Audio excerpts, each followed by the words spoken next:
Animation, despite its unique ability to portray stories in visually striking ways, tends to get a bad rep as being a children's-only medium.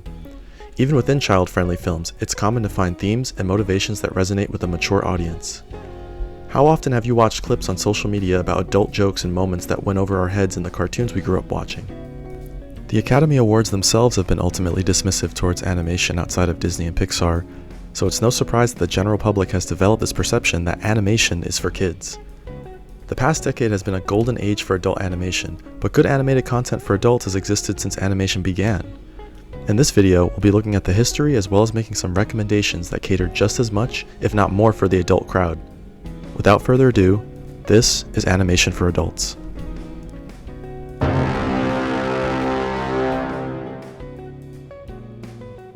Believe it or not, when cartoons were first mainstream, they were aimed at a mature audience, as many contained profanity, sexual innuendos, drug references, and violence. The most iconic example of the cartoon that led the way in this controversy was Betty Boop, who became an immediate sex symbol due to her raunchy on-screen antics. Another example that set the tone for the era was the 1928 short Ever Ready Heart On and Buried Treasure, which was a pornographic animated short that featured explicit depictions of sexual acts and was actually animated by a number of the era's best animators. Even Disney was getting in on the fun, with 1933's The Mad Doctor, which had a much darker and grim tone that Disney fans today wouldn't recognize. This period of free expression would unfortunately hit a roadblock when in 1934, the Hays Code was put into effect in the film industry. These new industry guidelines heavily censored and sanitized all the content being released, and it wouldn't be until the late 1960s when this code would finally be abandoned.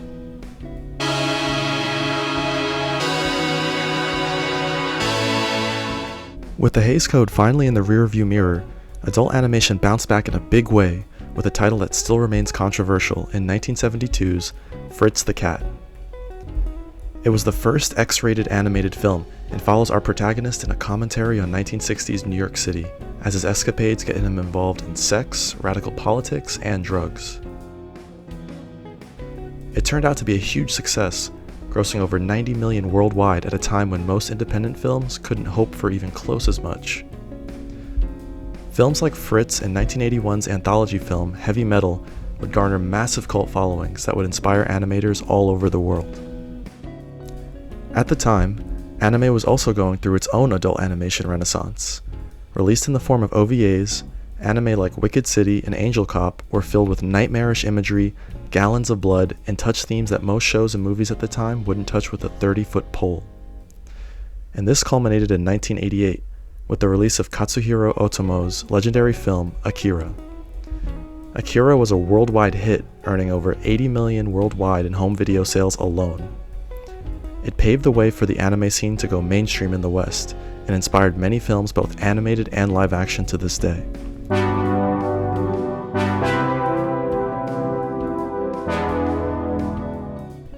There wasn't a more famous decade of adult animation than the 1990s.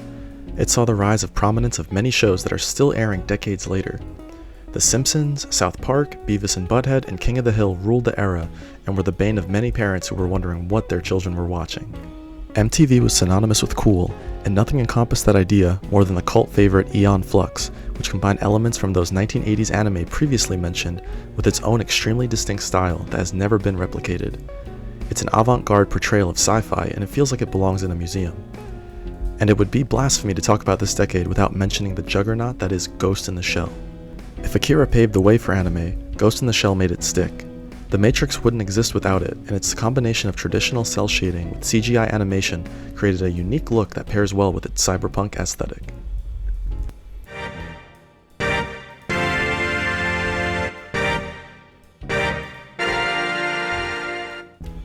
Two words: Adult Swim. The after-hours adult cartoon block on Cartoon Network made its debut in 2001 after the president of the network noticed how many adults were tuning into their channel, noting that at 3 in the afternoon, a third of their audience was adults watching Scooby-Doo, and they weren't parents. It would become a staple of the network and would become home to such classics as Robot Chicken, Aqua Teen Hunger Force, and The Boondocks.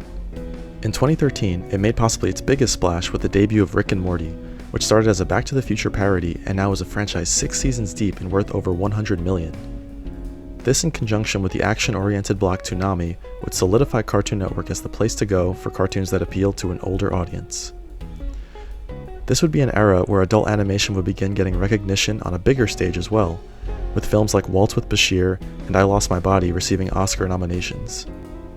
And for the theater-going audience, the controversial and crude Seth Rogen-led Sausage Party would take the box office by storm in 2016, becoming the highest-grossing R-rated animated film of all time, making over $140 million on a $19 million budget.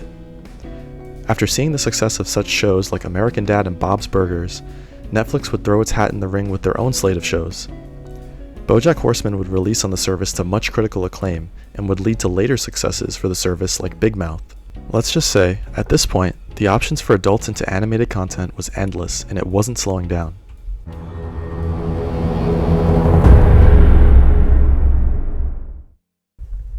Anime has taken over the world.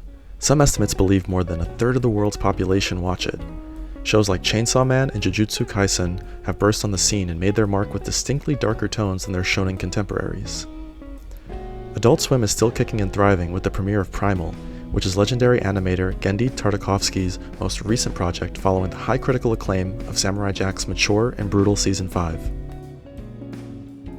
Smiling Friends also gets a full season after being an April Fool's Day pilot and is received with universal praise.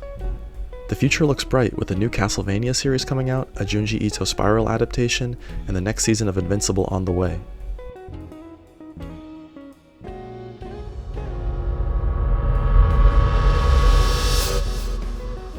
You can't go wrong watching any of the aforementioned shows. The lineage of animation that appeals to adults is a long one worth exploring.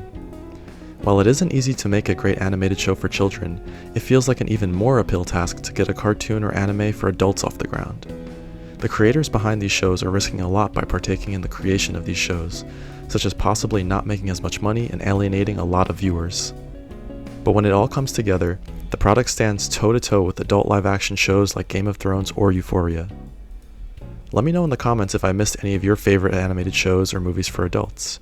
And if you like content like this, make sure to check out my previous videos on equally interesting topics around film and TV, and feel free to like and subscribe for future content.